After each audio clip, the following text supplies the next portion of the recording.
Welcome friends, आपका मेरी कहानियों के चैनल में बहुत बहुत स्वागत है। चलिए आज की कहानी शुरू करते हैं। हर रोज़ की तरह दिनेश लाल जी अपने शाम के सैर सपाटे से लौट आए थे। वह अपने जूते उतार ही रहे थे कि बहू ने पूछा, बाबूजी आज हम पार्टी में जा रहे हैं, हम वहीं से खा कर के आएंगे। आज रात के खाने में आप क्या खाएंगे बताइए। दिनेश लाल जी सोचने लगे, आज रविवार तो नहीं है और ना ही किसी की शादी है, ज़रूर किसी पार्टी में जा रहे होंगे। छोड़ो, मुझे क्या करना, मुझे इस उम्र में अब क्या करना है। अपने विचारों पर काबू करते हुए दिनेश लाल जी बोले, ऐसा करो बेटा, मेरे लिए 2 रोटियां बना दो, दूध के साथ 2 रोटियां ही खाऊंगा। बहू तुरंत बोल उठी, बाबूजी सुबह ही जो बनाई थी उनमें से 2 रोटियां अभी भी बची हुई हैं। अगर आप बहू ने अपना वाक्य अधूरा ही रहने दिया, लेकिन दिनेश लाल जी अच्छी तरह समझ गए कि वह क्या कहना चाहते थे। सुबह की रोटियां खाई तो गैस हो जाएगा। सुबह भी बहू ने मसाले वाली सब्जी ही बनाई थी, जिसके चलते अभी तक खट्टी खट्टी डकारें आ रही है। और इस उम्र में पेट को संभालना मतलब किसी बिगड़े हुए बच्चे को संभालने से ज़्यादा कठिन काम। बाबूजी बहू से बोले, नहीं बेटा, इस उम्र में सुबह की रोटी नहीं खा सकता। तुम्हें थोड़ी तकलीफ होगी, लेकिन मेरे लिए 2 ताज़ी रोटी बना दो। बहू को बहुत गुस्सा आया। वो गुस्से में ही बड़बड़ाते हुए उठी, अब दो रोटियां बनाओ या 10, काम तो उतना ही बढ़ेगा। आटा गूंथो, रोटियां बनाओ, किचन और बर्तन साफ करो। इन्हें क्या, इन्हें सिर्फ ऑर्डर देना है, काम तो मुझे करना पड़ता है ना। बस दिन रात इन्हीं की सेवा करते रहो। बहू के बोल दिनेश लाल के कानों पर पड़ रहे थे। हे भगवान, सिर्फ 2 रोटियां बनाने में इतनी तकलीफ। मैंने कोई 5 पकवान तो मांगे नहीं थे। उन्हें बहुत गुस्सा आ गया, लेकिन गुस्सा वहाँ किया जाता है जहाँ कोई सुनने वाला हो। उन्होंने अपना गुस्सा निगल लिया। अब तो उन्हें जितनी जल्दी गुस्सा आता था, उससे जल्दी चला भी जाता था। दिनेश लाल जी को अपनी पत्नी की बहुत याद आई। निर्मला के जीते जी उन पर कभी बासी रोटी खाने की नौबत नहीं आई थी। उल्टा खाने में 10 चीज़ें और मिल जाती थी। खाने के साथ मीठा, पापड़, अचार, दही, छाछ, सलाद और पता नहीं क्या क्या। रहने दो बहू, मैं सुबह की रोटी ही खा लूँगा। फिजूल में उन्हें तकलीफ होगी, और वैसे भी तुम्हारे हाथों की रोटी बहुत मुलायम होती है। मुझे चलेगा, मेरी वजह से तुम लोगों को देर नहीं होनी चाहिए। बहू को तो सोने से पीला मिल गया। वह अपने आवाज़ मीठी करते हुए बोली, बाबूजी आप चाय लेंगे क्या। दिनेश लाल जी अपने चाय पीने की इच्छा को दबाते हुए बोले, वैसे कोई खास इच्छा नहीं है चाय पीने की, मगर तुम अपने लिए बना रही हो तो मेरे लिए भी थोड़ी बना देना। हाँ बाबूजी, मैं अपने लिए बनाने वाली हूँ, आपके लिए भी बना देती हूँ, बोलकर बहू रसोई घर के अंदर चली गई। दिनेश लाल जी खुद से ही बातें करने लगे, अभी तो लाखों की जायदाद है मेरे पास, ये घर भी मेरे नाम पर है और खाते में भी लाखों रुपए पड़े हैं। कभी बेटा विषय निकालता है तो मैं बोलकर टाल देता हूँ कि मेरे बाद तेरा ही है तो सब कुछ, और फिर भी एक कप चाय और 2 ताज़ी रोटियों के लिए तरसना पड़ता है। तो सोचो उन बूढ़ों को क्या होता होगा जिनके पास संपत्ति के नाम पर सिर्फ पुरानी यादों के अलावा कुछ भी नहीं होता। निर्मला को याद करके दिनेश लाल की आंखों से आंसू चमकने लगे और धीरे से गालों पर सरके। निर्मला के होते हुए उन्होंने घर का कोई भी काम नहीं किया था। आर्थिक जवाबदारी के अलावा उनकी और कोई जवाबदारी नहीं थी।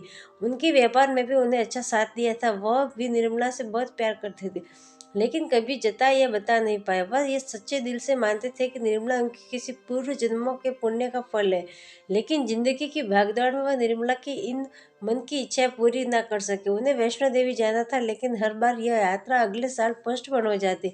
घर बार और संसार की जिम्मेदारियां संभालते संभालते कब उनकी इच्छाएं उन्हीं के साथ चली गई, पता ही नहीं चला।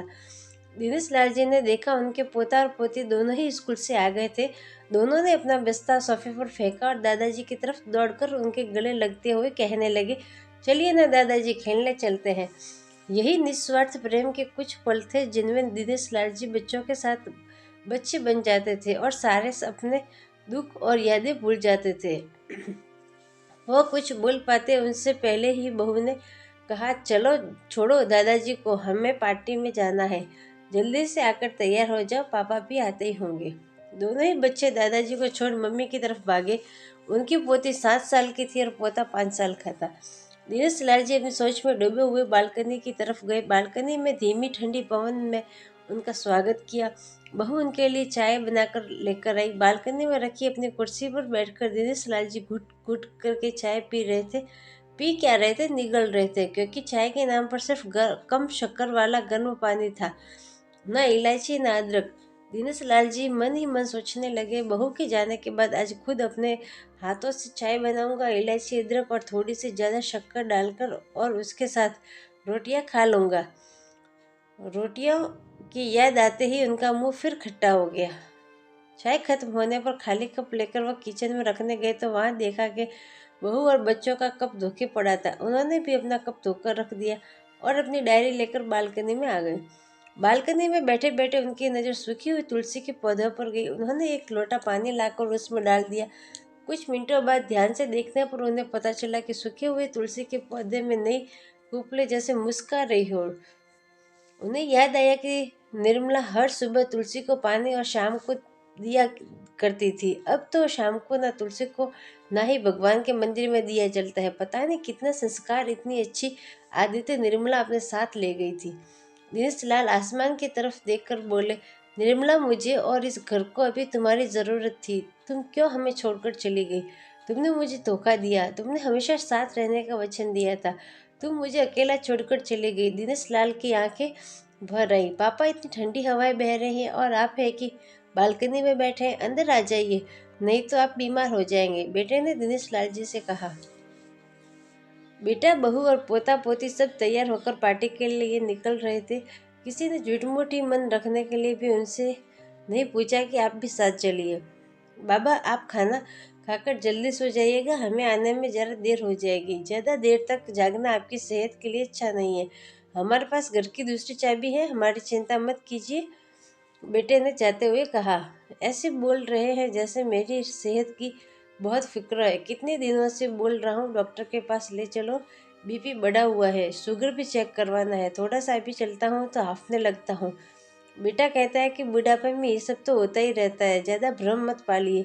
वाह बेटा, बूढ़े बाप के पास बैठने के लिए थोड़ा सा भी टाइम नहीं है तेरे पास, और पार्टी के लिए टाइम ही टाइम है। ऐसे अनगिनत विचार उनके दिमाग में चल रहे थे, लेकिन फिर भी उन्होंने हाँ में सिर हिलाया। सभी पार्टी में चले गए। दिनेश लाल जी हॉल में रखे कुर्सी पर आकर बैठे। खाना खाने की अभी कोई इच्छा नहीं थी, इसलिए टीवी चालू की। आज वैलेंटाइन डे था, प्यार का दिन, इसलिए टीवी पर भी उसी के बारे में दिखा रहे थे। दिनेश लाल जी की नज़र पास में रखे अपनी पत्नी की फ्रेम पर गई, जिसने लाल कलर की साड़ी पहन रखी थी। प्यार तो उन्होंने भी खूब किया था निर्मला जी से, पर पूरी जिंदगी किया किया था, जी जान से किया था, लेकिन कभी बोल नहीं पाए। टीवी पर दिखा रहे थे, लोगों ने लाल कपड़े पहन रखे थे, हाथों में लाल फूलों के गुस्से लेकर वो ग्रीटिंग कार्ड्स की खरीदी कर रहे थे। पता नहीं दिनेश लाल जी के मन में क्या आया, उन्होंने अपने पैसों का बंटवा लिया और निकल पड़े।